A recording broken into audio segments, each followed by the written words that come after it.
सबसे पहले बड़ी खबर, इलेक्शन कमीशन ने जनवरी के आखिरी हफ्ते में आम इंतखाबात करवाने का ऐलान कर दिया। इलेक्शन कमीशन के एलामिये में कहा गया है कि इलेक्शन कमीशन 27 सितंबर को हल्काबंदियों की इब्तदाई फहरिस्त शाया कर देगा। हल्काबंदियों पर एतराज़ात और तजावीज़ की समाअत के बाद 30 नवंबर को हतमी फहरिस्त दी जाएगी। हतमी फहरिस्त के 54 दिन बाद जनवरी के आखिरी हफ्ते में आम इंतखाबात करवाए जाएंगे, ये एलामिये में कहा गया है। इसी की मजीद तफसीलात जानते हैं अपनी नुमाइंदा नौशीन यूसुफ से। नौशीन, एलामिया मजीद क्या कहता है और इलेक्शन कमीशन इससे मुतल्लिक मजीद क्या कुछ वजाहत कर रहा है? जी बिल्कुल, इलेक्शन कमीशन में इस वक्त तो हल्का बंदियों का अमल जारी है और इलेक्शन कमीशन ने पहले ही हल्का बंदियों का जो वक्त था वो मुख्तसर किया था और जो 14 दिसंबर को इशाअत होनी थी हल्का बंदियों की, अब वो 30 नवंबर को जो है इलेक्शन कमीशन कर रहा है। और इस हवाले से इलेक्शन कमीशन ने आज अपने एलामिये में बताया है कि उन्होंने आज इलेक्शन कमीशन ने हल्का बंदियों का जायजा लिया और उन्होंने कहा है कि 27 सितंबर को इब्तदाई हल्का बंदियां जो है उनकी इशाअत कर दी जाएगी, यानी कि उसके बाद एतराज़ात और तजावीज़ जो है हल्का बंदियों पर वो ली जाएंगी जिनकी समातें होंगी और उन समातों के बाद इलेक्शन कमीशन जो है हल्का बंदियों की जो हतमी इशाअत है वो 30 नवंबर को कर देगा। और इसके बाद इलेक्शन कमीशन ने आज ऐलान किया है कि उसके 54 दिन के बाद इलेक्शन प्रोग्राम का जो है इलेक्शन प्रोग्राम के बाद इंतखाबात जो है वो जनवरी के आखिरी हफ्ते में, यानी अगले साल जनवरी जो है 2024 इस जनवरी के आखिरी हफ्ते में इलेक्शन कमीशन जो है वो आम इंतखाबात में करा देगा। और इलेक्शन कमीशन ने अब ये ऐलान कर दिया है कि आखिरी हफ्ते में जनवरी की जो है। अच्छा नौशीन, ये थोड़ा सा वाज़ेह कीजिएगा, जब कह रहे हैं कि 30 नवंबर को हतमी इशाअत हो जाएगी तो उसके बाद भी आखिरी हफ्ते को क्यों रेफर किया जा रहा है? कोई हतमी तारीख क्यों नहीं दी जा रही है इलेक्शंस की? बिल्कुल, हल्का इलेक्शन कमीशन के जो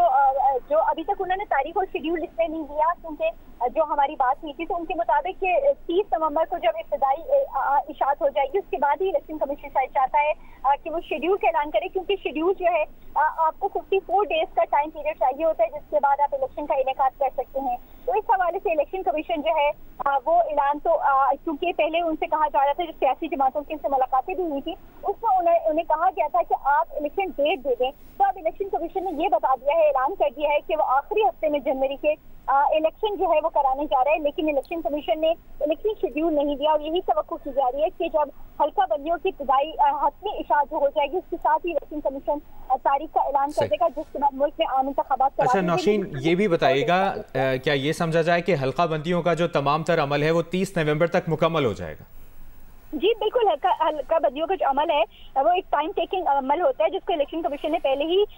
15 दिन उसने कमी की थी जब सियासी जमातों की जानिब से उनको कहा गया था कि आप हल्का बंदियां जल्दी निपटाएं। तो इलेक्शन कमीशन ने उनको निपटाया था और अभी हल्का बंदियां कमेटियां जो है वो उन्होंने अपना काम कर रही है और जो हल्का बंदियों की इब्तदाई इशाअत है वो जो स्टार्ट वाली हल्का बंदियां जिससे पता चल जाता है कि ये हल्के उन्होंने बता दिए, तजावीज़ कर दी है, वो जो है वो अनाउंस कर देगा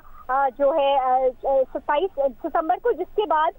उनके ऊपर एतराज़ात आते हैं। मुख्तलिफ फरीक़ैन जो उम्मीदवार होते हैं और जो कॉन्स्टिट्यूंसी के लोग होते हैं उनकी जाने से एतराज़ात आते हैं। उन एतराज़ात की बाकायदा तौर पर इलेक्शन कमीशन में समातें होती हैं, मुख्तलिफ बेंचेस बनते हैं इलेक्शन कमीशन में जो उनकी समातें करते हैं और उसके बाद फिर हल्का बंदियों की जो हतमी इशाअत की जाती है जिससे फिर जो एतराज़ात है उनको दूर कर दिया जाता है और हतमी इशाअत की जाती है, तो वो 30 नवंबर को हो जाएगी जिसके फिर 54 डेज का एक पीरियड होता है। अच्छा ये थोड़ा सा हमें बताइएगा, जब हतमी इशाअत हो जाती है हल्का बंदियों की तो उसके बाद फिर क्या प्रोसेस होता है? इन 54 दिन का जो टाइम फ्रेम होता है उसके अंदर क्या क्या करना होता है इलेक्शन कमीशन को?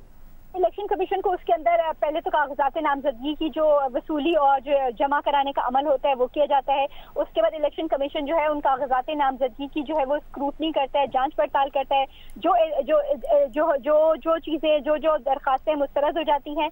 उन वो फिर अपीलों में चले जाते हैं या मंजूर होने के खिलाफ मुखालिफिन आमतौर पर अपीलों में चले जाते हैं उनके ऊपर। फिर ट्रिब्यूनल्स होते हैं वो उनका जायजा लेते हैं, उन जो चीज़ें होती हैं उनका जायजा लेने के बाद एतराज़ात का जो उसके बाद इलेक्शन का जो ट्रिब्यूनल्स के बाद फिर वो जो है फाइनल पब्लिकेशन ऑफ लिस्ट होती है। उससे पहले जो है आपके पास कागजात नामजदगी जो है वो वापस लेने का वक्त होता है। उम्मीदवार जो है वो अपने कागजात नामजदगी वापस ले लेते हैं जिसके बाद जो है पार्टी टिकट यानी पार्टी के जो निशानात हो जाते हैं।